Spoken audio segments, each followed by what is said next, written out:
यदि बच्चाहरूले fried chicken strips खाइरहेका छन् भने 50 रुपियाँ तिरेर बाहिर लैजानु पर्दैन। 10 रुपियाँमै घरमै ठूलो प्लेट बनाउन सकिन्छ।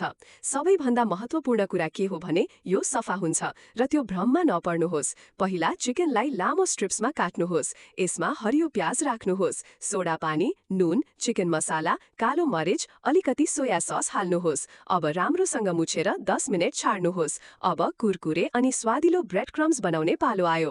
20 रुपियाँमै तपाईलाई एउटा प्याकेट पाइन्छ। पहिले चिकनलाई ब्रेड क्रम्समा लपेट्नुहोस्, त्यसपछि फेरि एकचोटि ब्रेड क्रम्समा लपेट्नुहोस्। यसरी लगाउँदा छिटो झर्दैन। अब तातो तेलमा राख्नुहोस्, झन्डै 3-4 मिनेट, जबसम्म सुनौलो र गाढा नदेखिन्छ।